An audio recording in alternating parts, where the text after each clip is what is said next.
Hello friends, restaurant secrets YouTube channel में आपका स्वागत है। मेरा नाम सिद्धांत है। और जैसा कि हमने पिछले इंट्रोडक्शन वीडियो में बात करी थी कि हम रेस्टोरेंट कैसे बनाया जाता है, उसके बारे में डिटेल में डिस्कशन करेंगे। तो ये उसी सीरीज का पहला वीडियो है। तो वीडियो स्टार्ट करने के पहले मैं आपको एक छोटा सा डिस्क्लेमर दे दूं कि मैं कोई प्रोफेशनल यूट्यूबर नहीं हूँ, और ये सिर्फ मैं एक रेस्टोरेंटियर हूँ, और ये सिर्फ आपके एजुकेशन के लिए, आपको एक गाइडेंस के लिए एक वीडियो पोस्ट कर रहा हूँ। ये वीडियो का एक पर्पज और है कि मेरे कई क्लाइंट्स हैं जिनको मैं कंसल्ट करता हूँ रेस्टोरेंट बनाने के लिए, फिर उनको रनिंग के लिए। तो वो लोग भी कई बार रिपीटेडली सेम चीजें पूछते हैं, तो उनको भी मैं शेयर करता हूँ फ्री ऑफ कॉस्ट। इसलिए ये वीडियो की क्वालिटी और जो एडिटिंग है उसको थोड़ा सा इग्नोर कीजिएगा, और सिर्फ जो इसमें नॉलेज है वो आप गेन कीजिएगा, और जो भी इंफॉर्मेशन है उस पर ध्यान दीजिएगा। क्योंकि मुझे उतनी अच्छी एडिटिंग या उतने ग्राफिक्स और वो सब नहीं आते हैं। ये सब जिन इसको एक प्रैक्टिकल वीडियो ज्यादा समझिए, इसकी नॉलेज पे ज्यादा फोकस कीजिए। तो फ्रेंड्स, रेस्टोरेंट स्टार्ट करने के पहले या रेस्टोरेंट बनाना स्टार्ट करने के पहले मैं आपको थोड़ा सा ब्रीफ दे दूं कि रेस्टोरेंट क्यों आपको ओपन करना चाहिए, या किसी भी फॉर्मेट का रेस्टोरेंट, चाहे वो कैफे हो चाहे वो फाइन डाइनिंग हो। क्या है इस बिजनेस में आखिर जो कि इस बिजनेस को एक ल्यूक्रेटिव बिजनेस बनाता है। तो फ्रेंड्स, जैसा कि किसी भी बिजनेस में होता है कि आप एक प्रोडक्ट परचेज करते हो, उसको सेल करते हो, और जो भी आपका डिफरेंस में मार्जिन होता है वो माइनस एक्सपेंसेस आपका नेट प्रॉफिट होता है।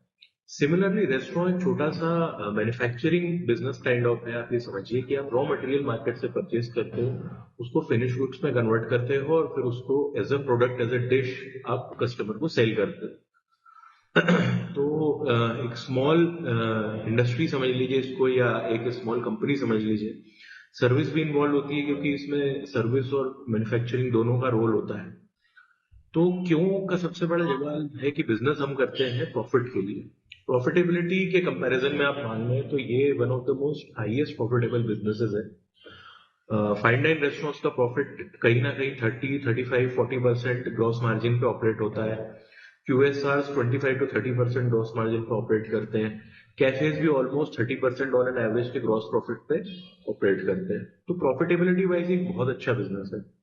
इसके अलावा अगर आप फूड इंडस्ट्री देखें तो फूड इंडस्ट्री अगर आप गूगल करेंगे तो one of the top most growing industry, fastest growing industries में से एक है। उसका मेन रीजन ये है कि लोगों को आजकल फूड एक्सप्लोर करने का काफी शौक है। लोग घर में कुकिंग कम करते हैं, बाहर ज्यादा करते हैं, वट एवर एक्सपायर्ड रीजन उसके होंगे, लेकिन ये one of the fastest growing industries है जो almost 35% annual year on year grow कर रही है। अपॉर्चुनिटीज बहुत हैं, और कितना भी बड़ा शहर हो, क्योंकि पॉपुलेशन बहुत ज्यादा ग्रो कर रही है, उसके कंपैरिजन में रेस्टोरेंट्स कंपैरेटिवली कम ही होते हैं। और एवेन्यूज भी बहुत सारे हैं। इसका एक बहुत बड़ा एडेड एडवांटेज ये होता है कि आप इसको ऑनलाइन और ऑफलाइन इसके प्रोडक्ट दोनों सेल कर सकते हैं। ऑनलाइन के लिए आपके पास जोमेटो स्विगी अवेलेबल होता है। आप इसको डाइनिंग में कर सकते हैं, आप इसको डिलीवरी में कर सकते हैं, आप पिकअप काउंटर स्टार्ट कर सकते हैं। एन नंबर ऑफ ऑप्शन है इसमें। इसके बाद दूसरा पॉइंट ये है कि इसमें इन्वेस्टमेंट जो है वो बहुत वेरी करता है। 5 लाख रुपए के इन्वेस्टमेंट से आप रेस्टोरेंट स्टार्ट कर सकते हैं, और अप टू इसकी कोई लिमिट ही नहीं है। इंटीरियर वगैरह आपको किस लेवल का करना है, या आपको किस लेवल की डिशेस लानी है, किस लेवल की क्रॉकरी यूज करनी है, किस लेवल का स्टाफ रखना है, इसकी कोई लिमिट नहीं है, अपर लिमिट नहीं है। 2 करोड़ 5 करोड़ तक का भी जा सकता है। तो एक बहुत बड़ा ब्रैकेट होता है, आप कहीं भी अपने बजट को उसमें फिट कर सकते हो। वेर जो ट्रेडिशनल बिजनेसेस होते हैं उसमें आपको एक certain amount of fund invest करना ही पड़ता है, वो एक बहुत बड़ा इशू रहता है। दूसरा, इसका जो टर्नओवर रहता है, कई बिजनेसेस में बहुत बड़ा टर्नओवर करने पे आपको मार्जिन अच्छा मिलता है। यहाँ पे अगर आपका टर्नओवर कम भी होगा लेकिन स्टिल मार्जिन सब्सटेंशियल होते हैं। मेरा कहने का मतलब है कि क्योंकि मार्जिन ऑन एन एवरेज 35% जैसा ग्रॉस मार्जिन होता है, भले ये 5 लाख का महीने का बिजनेस कर रहे हैं, 10 लाख का कर रहे हैं, 15 लाख का कर रहे हैं, आपको एक सब्सटेंशियल मार्जिन मिल जाएगा। हाँ, रेंट सैलरी जिसको एक सर्टेन परसेंटेज कंसिडर किया जाए तो। इसके अलावा इसमें स्टॉकिंग जो होती है, स्टॉक की कॉस्ट काफी कम होती है। लेट से आपकी सेल 10 लाख रुपए की है, तो ट्रेडिशनल डिस्ट्रीब्यूशन या रिटेल में आप अगर ऑपरेट कर रहे हैं तो 10 लाख की सेल के अगेंस्ट में आपको 5 से 7 लाख का स्टॉक एनी टाइम रखना पड़ता है। यहाँ अगर आपकी सेल 10 लाख रुपए है तो रॉ मटेरियल और स्टॉकिंग आपको मात्र 2 से 3 लाख, 15 से 20% स्टॉक आपको रखना पड़ता है। तो आपकी कॉस्ट उधर कम हो जाती है। इसके अलावा सबसे इंपॉर्टेंट है कि क्यों रेस्टोरेंट बिजनेस में आना चाहिए। तो अगर आपको कुकिंग का पैशन है, या आपको पैशन है लोगों को फीड कराने का, लोगों को अच्छा अच्छा खाना बना के खिलाने का, तो आपके लिए एक बहुत अच्छा बिजनेस है। कई लोग घरों पे पार्टीज देते हैं, होस्ट करते हैं, लोगों को अच्छा अच्छा खाना बना के खिलाते हैं, लेकिन वो एक बड़े लेवल पे उसको एक्सप्लोर नहीं कर सकते। तो अगर आपको लगता है कि आपके अंदर एक बहुत अच्छा कुक है, आप एक्सपेरिमेंट कर सकते हैं, आप नई नई डिशेस इनोवेट कर सकते हैं, या कुछ नया ला सकते हैं मार्केट में, तो ये आपके लिए परफेक्ट इंडस्ट्री है। एक और बहुत अच्छा ऑल्टरनेटिव आपके पास ये है इसमें कि आपके पास बहुत सारे ऑप्शन हैं जिसमें आप टाइप ऑफ रेस्टोरेंट चूज कर सकते हो, depending upon your budget, depending upon your vision. आप चाहे तो क्यूएसआर में काम कर सकते हैं। क्यूएसआर मतलब जो क्विक सर्विस रेस्टोरेंट होते हैं, जो कि जिसमें या तो सिर्फ टेक अवे होता है या एक किचन प्लस एक डिलीवरी काउंटर होता है। उसके आगे जो आप मॉल्स वगैरह में देखते हैं उस तरीके के फूड कोर्ट्स में जिस तरह होते हैं। उसके अलावा अगर आपका बजट थोड़ा ज्यादा है तो आप एक कैफे कर सकते हो अपने लिए स्टार्ट। कैफे में भी लिमिटेड मेन्यू रहता है, उसमें फास्ट फूड आइटम ज्यादा रहते हैं, मेन कोर्स नहीं होता है, तो अगेन उससे थोड़ा सा हाई इन्वेस्टमेंट पे वर्कआउट होता है। अगर आपके पास फुल फ्लेजेड बजट है, आपको लिमिटेशन नहीं है स्पेस की, लोकेशन का कोई प्रॉब्लम नहीं है, तो आप पूरा प्रॉपर मल्टी क्यूजिन रेस्टोरेंट पे वर्कआउट कर सकते हैं।